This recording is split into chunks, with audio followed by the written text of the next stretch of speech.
Marie se tenait devant la porte de l'appartement, les clés tremblant dans sa main, quand elle entendit les rires étouffés provenant de l'intérieur.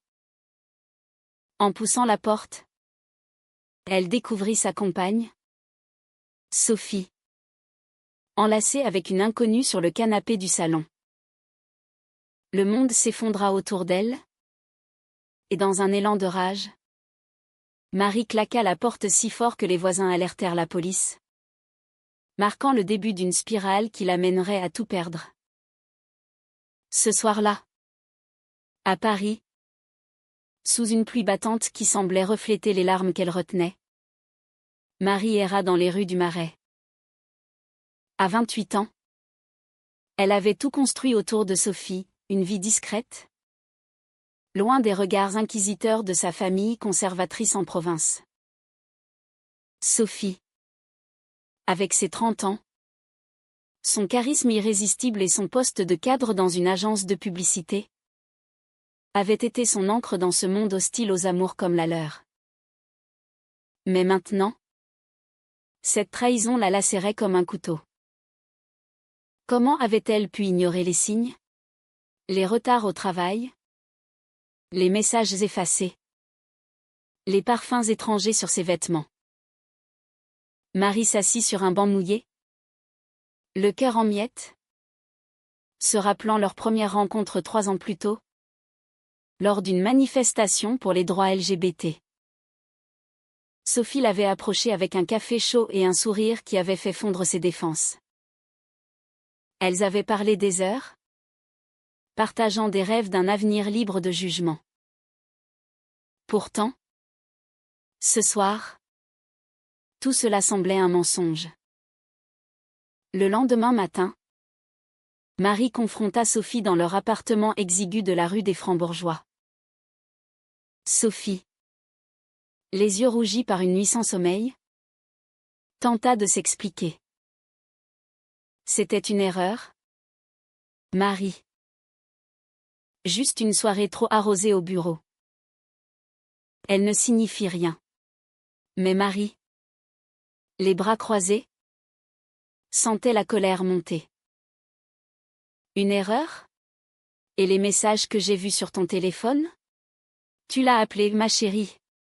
Sophie baissa la tête, avouant que cela durait depuis 2 mois. Une collègue, ambitieuse et sans attache, qui offrait l'excitation que leur routine avait effacée. Marie sentit une vague de nausée l'envahir. Elle qui avait sacrifié tant pour cette relation, quitté son emploi stable en Bretagne pour suivre Sophie à Paris, cacher leur amour à ses parents catholiques fervents qui rêvaient d'un gendre et de petits-enfants. Tu sais ce que ça me coûte? Sophie. Ma famille me renierait si elle savait, hurla-t-elle. Sophie pleura, suppliant pour une seconde chance. Mais Marie, dans un acte de préservation, fit ses valises. Elle partit chez une amie, laissant derrière elle non seulement Sophie, mais aussi l'illusion d'une vie sereine. Les jours suivants furent un tourbillon de douleur. Marie, graphiste freelance, peinait à se concentrer sur ses projets. Ses amis, au courant de leur relation, tentaient de la consoler, mais elle se sentait isolée. Un soir, elle reçut un appel de sa mère, inquiète de son silence. Ma chérie, tout va bien? Tu sembles distante. Marie ravala ses larmes, mentant sur un surmenage au travail. Comment avouer que son cœur brisé était dû à une femme? Sa famille, ancrée dans les traditions, voyait l'homosexualité comme un péché. Son père, un ouvrier retraité, avait souvent raillé les déviants à la télé. Marie se rappelait les dîners tendus où elle évitait les questions sur sa vie sentimentale. À Paris, elle avait trouvé une communauté. Mais la trahison de Sophie ravivait toutes ses insécurités. Elle décida de se plonger dans le travail, acceptant un contrat pour une campagne publicitaire sur l'égalité des genres. Ironie du sort? C'était l'agence de Sophie qui l'employait. Lors de la première réunion, leurs regards se croisèrent. Sophie, professionnelle, fit comme si de rien n'était. Mais Marie bouillonnait intérieurement. Au fil des semaines, la tension s'accumula. Marie croisait Sophie dans les couloirs, sentant à chaque fois un mélange de haine et de désir résiduel. Une collègue, observant leur malaise, lui confia, « Sophie est dévastée. Tu sais. Elle regrette. » Mais Marie refusait de pardonner. Elle commença à fréquenter des bars lesbiens du quartier, cherchant à oublier. Là, elle rencontra Élise, une artiste de 26 ans aux cheveux teints en bleu et au rire contagieux. Élise, ouverte et sans filtre, l'invita à un vernissage. Pour la première fois depuis la rupture, Marie se sentit vivante. Elles parlèrent tard dans la nuit, partageant des histoires de cœur brisés. Élise avait fui une famille homophobe en Normandie, vivant de sa peinture abstraite. L'amour, c'est risqué, mais vaut la peine, dit-elle en effleurant la main de Marie. Marie hésita, mais accepta un deuxième rendez-vous. Pourtant, au fond d'elle, l'ombre de Sophie persistait. Un soir, après une dispute avec Élise sur leur rythme trop rapide, Marie rentra chez elle et trouva un paquet devant sa porte. À l'intérieur, une lettre de Sophie, « Je sais que je t'ai blessée, mais je t'aime encore. Donne-moi une chance de réparer. » Accompagnée d'un collier qu'elles avaient acheté ensemble à Montmartre. Marie le serra contre son cœur, des larmes coulant. Était-ce de la manipulation? Ou un vrai remords? Elle déchira la lettre, mais garda le collier, symbole de leur passé. Le lendemain, au travail, elle confronta Sophie dans la salle de pause. Arrête ça, Sophie. C'est fini. Sophie, les yeux emplis de tristesse, murmura, je ne peux pas. Tu es tout pour moi. Marie s'enfuit, le cœur battant. Cette confrontation raviva ses doutes, avait-elle pris la bonne décision en partant si vite? La pression familiale s'intensifia. Sa sœur, Claire, l'appela pour l'inviter à un dîner familial. Papa et maman s'inquiètent. Viens avec quelqu'un, si tu as un ami. Marie rit amèrement intérieurement.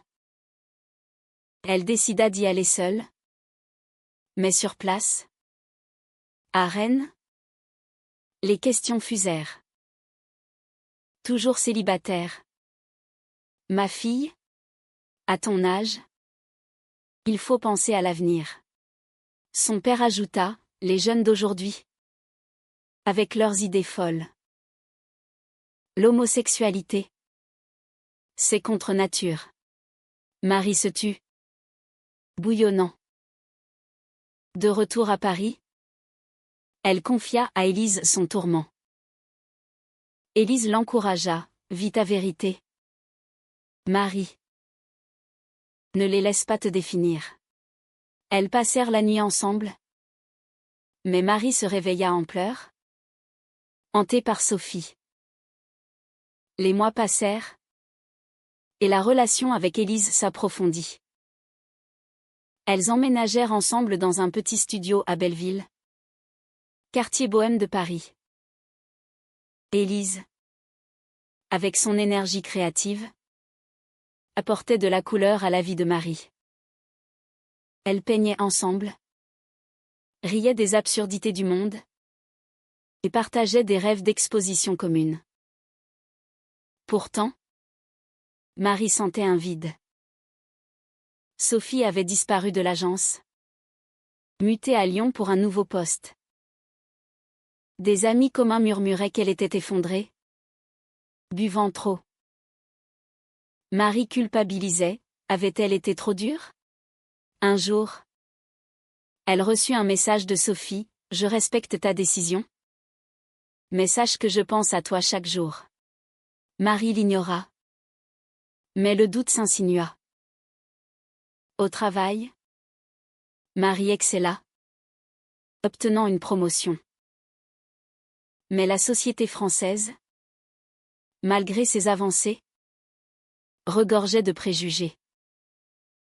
Lors d'une conférence sur la diversité, un collègue homophobe lança une blague déplacée sur les lesbiennes qui volent les jobs des vraies familles. Marie riposta, défendant ses droits, mais rentra épuisée. Élise la consola. Mais Marie se demanda si cette vie valait les combats constants. Sa famille appela pour Noël. « Viens avec une amie. Si tu veux, » dit sa mère innocemment. Marie y vit une opportunité. Elle invita Élise, présentant comme une collègue. Sur place, l'atmosphère fut tendue. Élise, trop tactile, éveilla des soupçons. Le père de Marie grommela: « Ses amitiés modernes. » Méfie-toi. Marie défendit Élise. Mais le dîner vira au drame quand Claire trouva une photo d'elle sur le téléphone de Marie. « C'est quoi ça? Tu es lesbienne » hurla-t-elle. La famille explosa. Le père cria: « Pas sous mon toit. C'est un péché. » La mère pleura, suppliant Marie de se soigner. Élise, choquée, partit en taxi. Marie, dévastée, affronta ses parents. « C'est qui je suis? Vous préférez me perdre ?» Son père la chassa. De retour à Paris, Élise l'attendait. Furieuse: « Pourquoi m'as-tu cachée? Tu as honte ?» Marie avoua ses peurs. Mais Élise, blessée, fit une pause. Seule, Marie appela Sophie, en larmes.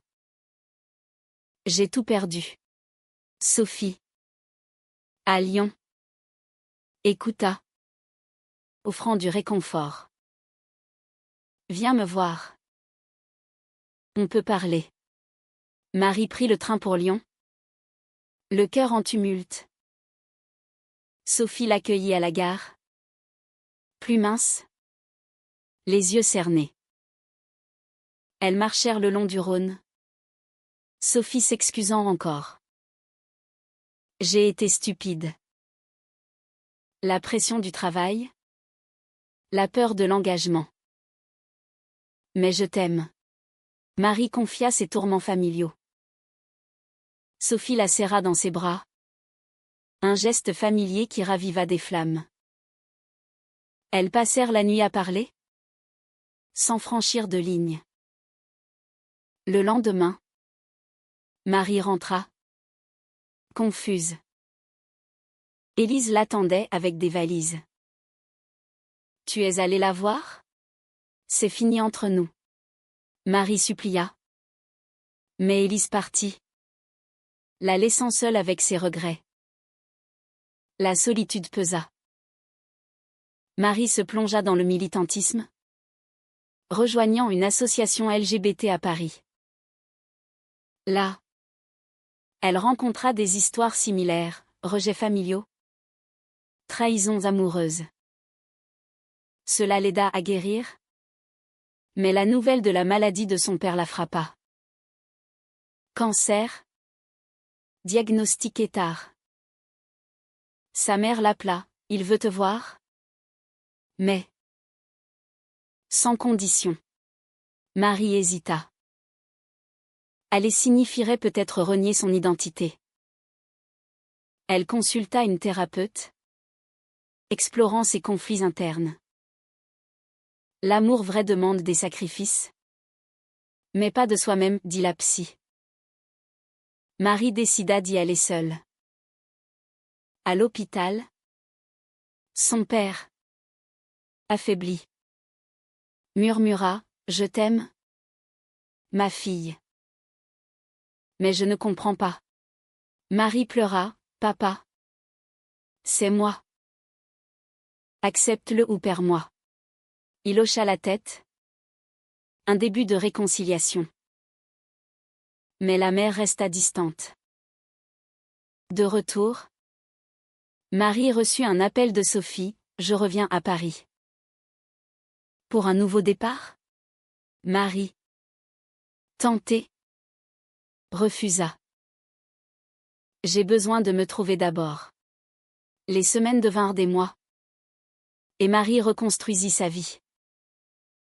Elle quitta son job pour lancer son propre studio graphique, spécialisé dans les campagnes inclusives.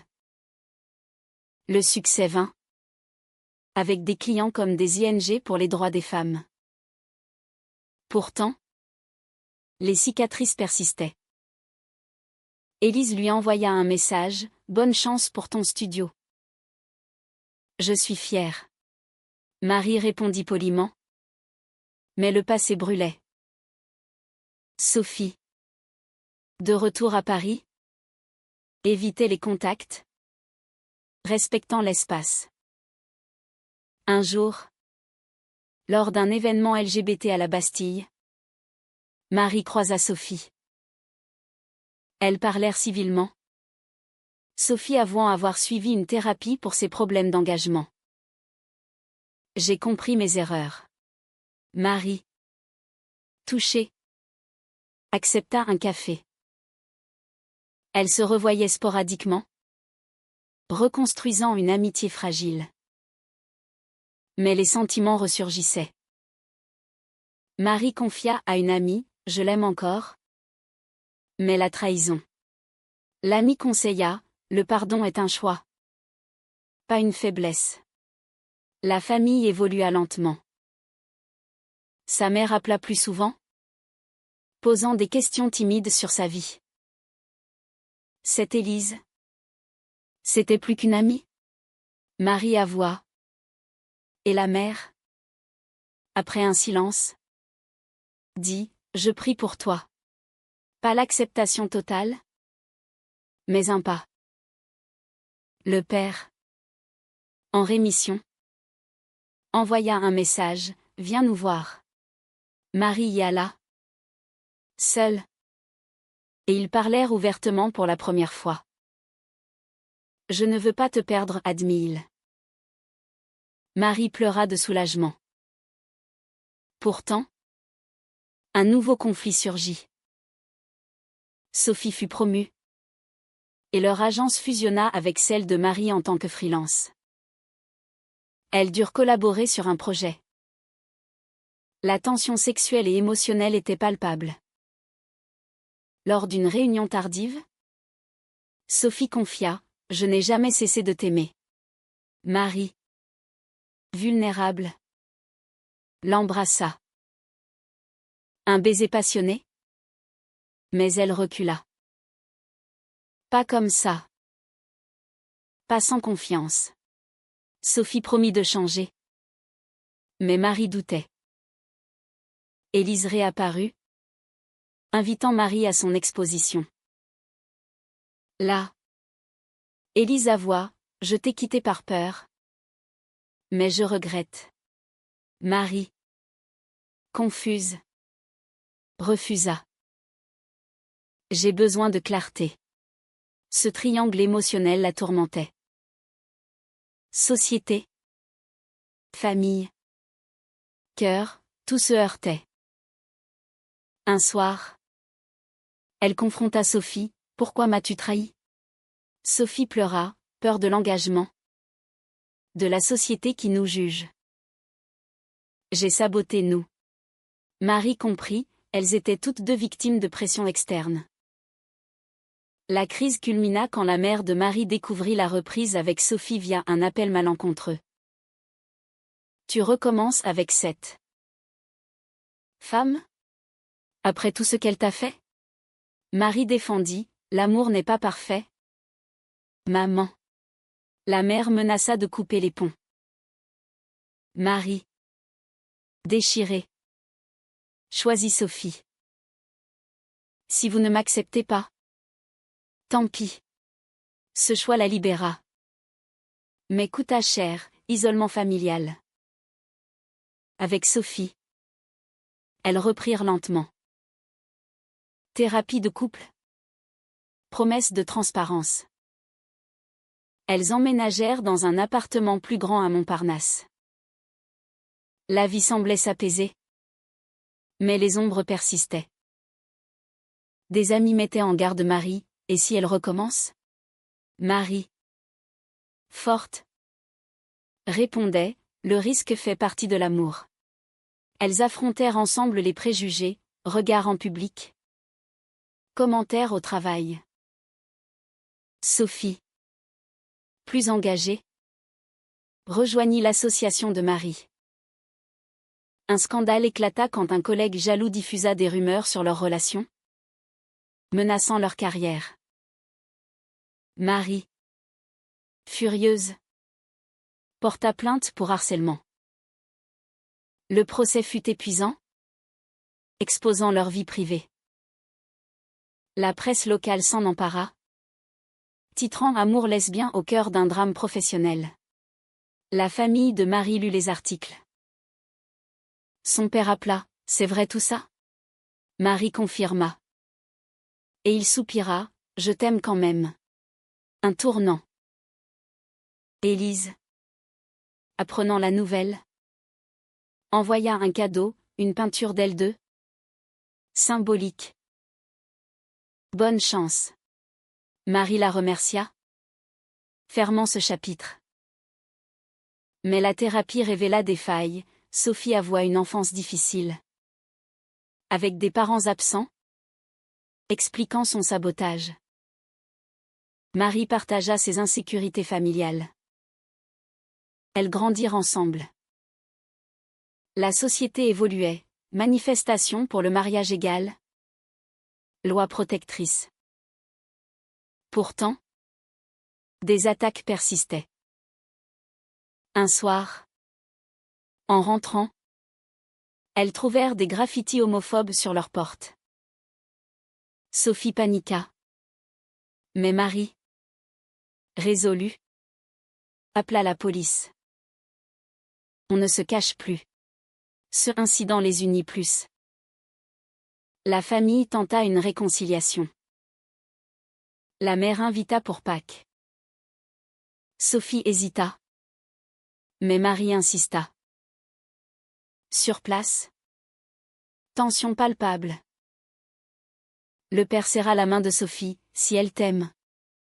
Bienvenue. La mère, raide, servit le dîner. Des questions maladroites fusèrent. Mais Sophie répondit avec grâce. Au départ, la mère murmura à Marie, donne-moi du temps. Un espoir. Pourtant, une trahison inattendue surgit. Claire, la sœur, jalouse du lien de Marie avec les parents, contacta Sophie anonymement, l'accusant de détruire la famille. Sophie, blessée, confronta Marie, ta sœur veut me chasser. Marie appela Claire, furieuse. Pourquoi? Claire avoua, j'ai peur que papa meure en paix sans toi. Un mot infraternel profond. Marie médita entre famille et amour. Elle choisit les deux, forçant une confrontation familiale. Tous réunis. Larmes et vérité jaillirent. L'amour n'exclut pas la famille, déclara Marie. Sophie ajouta, je respecte vos valeurs. Mais aimez votre fille. Le père, ému, accepta. La mère pleura, embrassant Sophie. Une victoire chèrement payée. Les années passèrent, consolidant leurs liens. Marie et Sophie se marièrent civilement à la mairie de Paris, entourées d'amis et, miraculeusement, de la famille. Le père, affaibli mais présent, offrit une toast à l'amour, quel qu'il soit. La mère, évoluée, organisa une petite réception. Claire, repentante, devint une alliée. Pourtant, les défis persistaient. Adoption refusée à cause de préjugés persistants. Marie milita plus fort, devenant une voix pour les droits LGBT. Sophie la soutint, leur couple devenant un exemple. Mais les souvenirs de trahison ressurgissaient lors de disputes. Et si, murmurait Marie. Sophie répondait, je prouve chaque jour. Un jour, Élise réapparut, mariée et heureuse. Elles burent un verre, fermant les blessures. Marie réalisa, chaque choix avait un prix, mais menait à la croissance. La vie, imprévisible, testa encore. Le père mourut paisiblement, laissant un testament inclusif. La mère, seule, vint vivre près d'elle à Paris. J'apprends, dit-elle. Marie, émue, vit son monde s'harmoniser. Au final, assise avec Sophie sur un banc du Luxembourg, Marie réfléchit à leur parcours, haine, cœur brisé, foyer retrouvé. Mais était-ce juste de tout risquer pour l'amour? Au prix de tant de souffrances? Est-il moral de prioriser son cœur sur les attentes sociétales et familiales? Ou cela relève-t-il de l'égoïsme?